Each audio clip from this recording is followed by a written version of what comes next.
Hi everyone, welcome to Kamali Learn Hub. இன்னைக்கு 11th காமர்ஸில் first யூனிட்ல second chapter objectives of business தான் பார்க்க போகிறோம். வாங்க லெசனை ஸ்டார்ட் பண்ணலாம். நம்ம லைஃப்பில் காலையில் எழுந்ததுலேருந்து நைட்டு தூங்குற வரைக்கும் ஏதோ ஒரு ஒர்க் செஞ்சிட்டே தான் இருக்கும் இல்லையா? அதுதான் ஹியூமன் ஆக்டிவிட்டீஸ். அதை பற்றி இன்ட்ரடக்ஷன் தான் கொடுத்துருக்காங்க. வாங்க. Human activity is an activity performed by a human being to meet his or her needs and wants or maybe for personal satisfaction. அதாவது ஒரு மனுஷன் தன்னோட நீட்ஸ் அப்புறம் வாண்ட்ஸை பூர்த்தி பண்ணிக்கிறதுக்கோ இல்லைனா ஒரு பர்சனல் சாட்டிஸ்ஃபேக்ஷனுக்காக செய்கிற எல்லா விஷயமே ஹியூமன் ஆக்டிவிட்டி தான். இதில் நீட்ஸ் அண்ட் வாண்ட்ஸ் கொடுத்துருக்காங்க. அது ரெண்டுத்துக்கும் டிஃப்ரென்ஸ் என்னென்னா, நீட்ஸ்னால் நம்ம சொல்கிற பேசிக் நீட்ஸ், அதாவது ஃபுட்டு, ஷெல்டரு, க்ளோத்ஸு, இதெல்லாம் நீட்ஸ். வாண்ட்ஸ்னால் நம்ம நீட்ஸை தாண்டி நம்ம லைஃப்க்கு நம்ம யூஸ் பண்ணுற லக்ஸுரி ஐட்டம்ஸ், அதாவது ஃப்ரிட்ஜ் வேணும், வாஷிங் மிஷின் வேணும், ஏசி வேணும், இதெல்லாம் வாண்ட்ஸ். இந்த தேவையெல்லாம் நிறைவேற்றிக்கிறதுக்காக நம்ம செய்கிற எல்லா ஆக்டிவிட்டியுமே ஹியூமன் ஆக்டிவிட்டி தான். இந்த ஆக்டிவிட்டீஸை நம்ம 2 டைப்ஸாக டிவைட் பண்ணுறோம். அது என்னென்னா, economic activities, second one non economic activities. First economic ஆக்டிவிட்டீஸ்னால் என்னன்னு பார்க்கலாம். Activities undertaken with the object of earning money are called economic activities. இது ரொம்ப சிம்பிள். எந்த ஒரு வேலையை நம்ம காசு சம்பாதிக்கணும் அப்படிங்கிற அப்ஜெக்டோட செய்கிறோமோ அது எல்லாமே எக்கனாமிக் ஆக்டிவிட்டீஸ் தான். எக்ஸாம்பிளுக்கு production of goods by manufacturers. இப்போ ஒரு ஃபேக்ட்ரியில் ஒரு ட்ரெஸ்ஸு ப்ரொடியூஸ் பண்ணுறாங்க, இல்லைனா ஒரு ஃபோனை ப்ரொடியூஸ் பண்ணுறாங்க. அதெல்லாம் எதுக்கு? அதை சேல் பண்ணி ப்ராஃபிட் ஏர்ன் பண்ணுறதுக்கு தான். ஸோ இது ஒரு economic activity. Second one distribution of goods by wholesalers. மேனுஃபேக்சரர்கிட்ட இருந்து நிறைய கமாடிட்டிஸை பெரிய லெவலில் வாங்கி மற்றவங்களுக்கு டிஸ்ட்ரிபியூட் பண்ணுறது தான் ஹோல்சேலரோட வேலை. இப்படி பண்ணுறதால அவருக்கு ப்ராஃபிட் கிடைக்கும். Third one selling by retailers. நம்ம திருமுனையில் இருக்கிற அண்ணாச்சி கடை மாதிரி சில்லறையா பொருட்களை விற்கிறது தான். இங்கேயும் நோக்கம் ப்ராஃபிட்டாக தான் இருக்குது. Fourth one medical advice rendered by physicians. அதாவது ஒரு டாக்டர் நமக்கு ட்ரீட்மெண்ட் கொடுத்து ஃபீஸ் வாங்கினா அதுவும் எக்கனாமிக் ஆக்டிவிட்டியில் தான் வரும். Fifth one accounting practice by chartered accountants. ஒரு சிஏ மற்றவங்களோட அக்கௌண்ட்ஸை ஆடிட் பார்த்துட்டு சேலரி வாங்கினா அதுவும் ஒரு எக்கனாமிக் ஆக்டிவிட்டியில் தான் சேரும். நெக்ஸ்ட்டு நான் எக்கனாமிக் ஆக்டிவிட்டீஸ் அப்படின்னா என்னென்னு பார்க்கலாம் வாங்க. Activities undertaking to satisfy social and psychological needs are called நான் எக்கனாமிக் ஆக்டிவிட்டீஸ். நான் எக்கனாமிக் ஆக்டிவிட்டீஸை பொறுத்த வரைக்கும் நம்ம காசுக்காக வேலை செய்கிறது இல்லை. நம்மளோட சோஷியல் நீட்ஸ் அப்புறம் சைக்காலஜிக்கல் நீட்ஸ்க்காக செய்கிற வேலை தான் இது. அதாவது அன்பாலேயோ ஒரு பாசத்தாலேயோ இல்லைனா ஒரு கடமைக்காக இதை செய்வோம். அதுதான் நான் எக்கனாமிக் ஆக்டிவிட்டீஸ். எக்ஸாம்பிளுக்கு குக்கிங் ஃபுட் ஃபார் ஃபேமிலி. இப்போது நம்ம அம்மா நமக்கு சமைச்சு தராங்கன்னா அதுக்கு அவங்க காசு கேட்குறது இல்லை, அது ஒரு அன்பால் செய்கிற வேலை. ஆனால் இதை ஒரு ஷெஃப் ஹோட்டலில் சமைச்சா அதுதான் எக்கனாமிக் ஆக்டிவிட்டியாக மாறிடும். ஸோ இதோட டிஃப்ரென்ஸ் புரியுதா? Next celebrating festivals. நம்ம தீபாவளி, பொங்கல் கொண்டாடுறது ஒரு சந்தோஷத்துக்காக தான், காசுக்காக கிடையாது. தேர்ட் ஒன் வாட்சிங் movies in a theatre.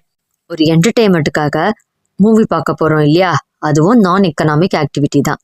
Fourth one doing meditation. தியானம் பண்ணுறது நம்மளோட மன அமைதிக்காக தான். இதனால் நமக்கு காசு வராது, ஆனால் மனசுக்கு நிம்மதி கிடைக்கும். புரியுதா? சிம்பிளாக சொல்லணும்னா, எந்த வேலையில் மணி சம்மந்தப்பட்டு இருக்கோ அது எக்கனாமிக். எங்கே அன்பு இல்லாட்டி நம்மளோட பர்சனல் சாட்டிஸ்ஃபேக்ஷன் மட்டும் இருக்கோ அது நான் எக்கனாமிக் ஆக்டிவிட்டி. அவ்வளவுதான். சரி, next economic and non economic ஆக்டிவிட்டியோட டிஃப்ரென்ஸை கொடுத்துருக்காங்க, வாங்க பார்க்கலாம். Definition of economic activities. Economic activities are those activities which are undertaken to earn money or financial gain for livelihood. Example fruits இல்லை செல்லிங் ஃப்ரூட்ஸ். இதில் என்ன சொல்கிறாங்கன்னா, காசு சம்பாதிக்கிறதுக்காகவோ இல்லைனா நம்ம டெய்லி லைஃப்பை லீட் பண்ணுறதுக்காக நம்ம செய்கிற வேலை தான் எக்கனாமிக் ஆக்டிவிட்டி. ஃபார் எக்ஸாம்பிள், ஒரு பழக்கடைக்காரர் ஃப்ரூட்ஸ் பழத்தை விற்கிறாரு, அது எதுக்காக? காசுக்காக தான். அப்போது இது எக்கனாமிக் ஆக்டிவிட்டி அப்படின்னு சொல்லி டிஃபைன் பண்ணுறாங்க. நெக்ஸ்ட்டு நான் எக்கனாமிக் ஆக்டிவிட்டியை பொறுத்த வரைக்கும் இதில் என்ன டெஃபினிஷன் கொடுத்துருக்காங்கன்னா, நான் economic activities are those activities which are undertaken for the sake of pleasure, performed out of love, sympathy, sentiment, etc. Example, mother cooks for her family. இதில் என்ன சொல்கிறாங்கன்னா, நம்ம வந்து ஒரு ப்ளஷர்னா மன சந்தோஷத்துக்காக, இல்லாட்டி நம்ம அன்பால், ஒரு பாசத்தால், இல்லாட்டி ஒரு மனிதாபிமானத்தால் செய்கிற வேலை தான் நான் எக்கனாமிக் ஆக்டிவிட்டி. எக்ஸாம்பிளுக்கு, நம்ம அம்மா நமக்கு வந்து சமைச்சு தராங்கன்னா அது பாசத்தால் செய்கிறது. ஓகேவா? நெக்ஸ்ட்டு செகண்டாக மோட்டிவ்ன்ற ஹெட்டிங்கில் என்ன கொடுத்துருக்காங்கன்னா, sole motive is to earn money or financial gain அப்படின்னு இதில் வந்து எக்கனாமிக் ஆக்டிவிட்டிக்கான மோட்டிவாக கொடுத்துருக்காங்க. இதோட மெயின் ஆப்ஜெக்ட் என்னென்னா காசு சம்பாதிக்கிறது தான், அதாவது ஏர்னிங் மணி. ஓகேவா? ஃபார் எக்ஸாம்பிள், ஒரு லாயர் வந்து கோர்ட்டுக்கு போய் வாதாடுறது எதுக்காக? காசு சம்பாதிக்க தான். நெக்ஸ்ட் வந்து நான் எக்கனாமிக் ஆக்டிவிட்டியில் மோட்டிவ் என்னென்னா, undertaken for satisfaction of social, psychological or emotional needs.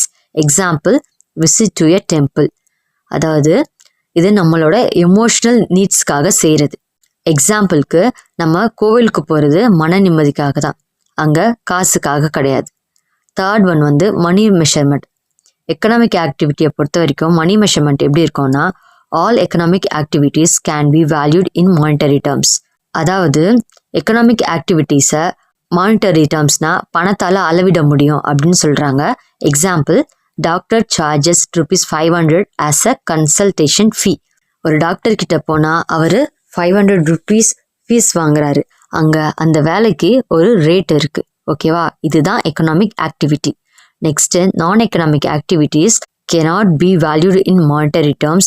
These are an expression of a thought, feeling or a gesture. Example, an NGO distributes free clothes to poor children. நான் economic ஆக்டிவிட்டியை மணியால் measure பண்ண முடியாது அப்படின்னு சொல்கிறாங்க. இது வெறும் ஃபீலிங்ஸை express பண்ணுறது தான், அதாவது உணர்வுகளோட வெளிப்பாடு. எக்ஸாம்பிளுக்கு, ஒரு NGO அமைப்பு வந்து ஒரு ஏழை குழந்தைகளுக்கு ஃப்ரீயாக ட்ரெஸ்ஸு கொடுக்குறாங்கன்னா அதுக்கு எந்த ரேட்டுமே கிடையாது. Fourth one, relationship. Economic activities are related to creation of wealth. Example, Ram saved a part of his salary to purchase a house of his own. அதாவது இதில் என்ன சொல்கிறாங்கன்னா, ஒரு சொத்து சேர்க்கறதுக்காக உதவுறது தான் எக்கனாமிக் ஆக்டிவிட்டி அப்படின்னு சொல்கிறாங்க. So creation of wealth. எக்ஸாம்பிளுக்கு, ராம்ன்றவர் அவரோட சம்பளத்தில் மிச்சம் பிடிச்சி புதுசாக ஒரு வீடு வாங்குறாரு. இது வந்து ஒரு சொத்து அந்த இடத்துல உருவாகுது. இதுதான் எக்கனாமிக் ஆக்டிவிட்டியோட ரிலேஷன்ஷிப். இதுவே நான் எக்கனாமிக் ஆக்டிவிட்டீஸ்க்கு என்ன ரிலேஷன்ஷிப் இருக்குன்னு பார்க்கலாம். நான் economic activities do not create wealth. Example, money received as a donation is spent on charity work. நான் எக்கனாமிக் ஆக்டிவிட்டியில் சொத்து எதுவுமே உருவாகாது. எக்ஸாம்பிளுக்கு, ஒருத்தர் கொடுத்த டொனேஷன் காசை அப்படியே மற்றவங்களுக்கு நம்ம தர்மம் பண்ணிட்டா அங்கே சொத்து எதுவும் சேராது. ஓகேவா? இதுதான் நான் எக்கனாமிக் ஆக்டிவிட்டீஸோட relationship. Fifth one, outcome. All economic activities result in production, procurement, distribution and consumption of goods and services. Example, Nokia produces cell phones and sells across India through its distributors. Economic ஆக்டிவிட்டீஸோட result எப்படி இருக்கும்னா, production. அதாவது ஒரு பொருளை produce பண்ணுவாங்க. ஒரு பொருளை produce பண்ணால் என்ன ஆகும்? அதை ப்ரொக்யூர் பண்ணுவாங்க. ப்ரொக்யூர்னா தமிழில் கொள்முதல்னு அர்த்தம். ஸோ அந்த மாதிரி நம்ம ப்ரொக்யூர் பண்ணுறத நம்ம நிறைய பேருக்கு டிஸ்ட்ரிபியூட் பண்ணுவோம். ஸோ இந்த டிஸ்ட்ரிபியூஷன் நடக்கும். Next consumption of goods. அடுத்து ரீட்டைலர்ஸ் கிட்டலாம் கொடுப்பாங்க. ஸோ இந்த மாதிரி சர்வீசஸ் எல்லாம் நடக்கும். ஓகேவா? இதுதான் எக்கனாமிக் ஆக்டிவிட்டீஸோட ரிசல்ட்டாக இருக்கும். இங்கே எக்ஸாம்பிளுக்கு, நோக்கியா கம்பெனி ஃபோன் தயாரித்து இந்தியா முழுக்க விற்கிறாங்கன்னு சொல்கிறாங்க. ஆனால் இப்போ வந்து இது பழைய புக்கில் இருந்தது. நோக்கியா கம்பெனி வந்து ஃபோன்லாம் அந்த அளவுக்கு சேல் ஆகிறது கிடையாது. ஓகேவா? Next one, the end result of a non-economic activity is the mental, emotional or psychological satisfaction of the person doing the activity. Example, Sonia enjoys teaching her friends in an orphanage. அதாவது நான் economic ஆக்டிவிட்டீஸை பொறுத்த வரைக்கும் mental satisfaction தான் end ரிசல்ட்டாக இருக்குது. Example, சோனியாங்கிற பொண்ணு வந்து ஆதரவற்ற குழந்தைங்களுக்கு டியூஷன் எடுக்கிறாங்க. அப்போது அவங்களுக்கு அதில் ஒரு சந்தோஷம் கிடைக்குது. ஓகேவா? ஸோ இதில் மென்டல் சாட்டிஸ்ஃபேக்ஷன் தான் அவங்களுக்கு கிடைக்குது, மணி கிடையாது. Sixth one, duration. Economic activities are repetitive. They are done on a regular basis to earn they are done on a regular basis to earn a living. Example, Gulfi ice cream seller sells ice creams every evening.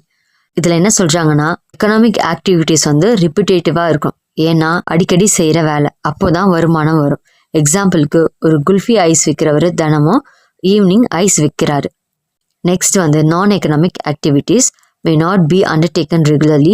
Usually they are done during free time. Example, Shankar visits orphanage in his free time. இது வந்து தினமும் செய்யணும்னு அவசியம் கிடையாது. எது? நான் economic activities எப்பயாவது free time இருக்கும்போது செய்வோம். எக்ஸாம்பிளுக்கு ஷங்கர் அவருக்கு லீவ் கிடைக்கும் போது தான் அந்த ஆதரவற்ற இல்லத்திற்கு போயிட்டு ஹெல்ப் பண்ணுறாங்க. ஓகேவா? 7th one, source of initiation. Economic activities are initiated to satisfy human needs and wants. நம்மளோட நீட்ஸ் அண்ட் வாண்ட்ஸை சாட்டிஸ்ஃபை பண்ணுறதுக்காக தான் இந்த எக்கனாமிக் ஆக்டிவிட்டி வந்து ஸ்டார்ட் ஆகும் அப்படின்னு சொல்கிறாங்க. ஆனால் நான் எக்கனாமிக் ஆக்டிவிட்டீஸ் அப்படின்னு பார்த்தோன்னா நம்மளோட சென்டிமெண்டல் ப்ளஷர்ஸ், அதாவது மன ரீதியான ஆசையை சாட்டிஸ்ஃபை பண்ணுறதுக்கு, பூர்த்தி பண்ணுறதுக்கு தான் இந்த நான் எக்கனாமிக் ஆக்டிவிட்டீஸ் வந்து ஸ்டார்ட் ஆகுது, இனிஷியேட் ஆகுது அப்படின்னு சொல்கிறாங்க. ஷார்ட்டாக சொல்லணும்னா எக்கனாமிக் ஆக்டிவிட்டி காசு வரும், அதாவது ப்ராஃபிட்டை தான் ஃபோக்கஸ் பண்ணும். ஆனால் நான் எக்கனாமிக் ஆக்டிவிட்டி சர்வீஸை தான் ஃபோக்கஸ் பண்ணும், அதாவது நம்ம நிம்மதியை தான் ஃபோக்கஸ் பண்ணும். நான் சொன்னது உங்களுக்கு புரிஞ்சிருக்குன்னு நினைக்கிறேன். பிடிச்சிருந்ததுன்னா லைக் பண்ணிட்டு சேனலை சப்ஸ்கிரைப் பண்ணிக்கோங்க. தேங்க்ஸ் ஃபார் வாட்சிங். Will meet in next video.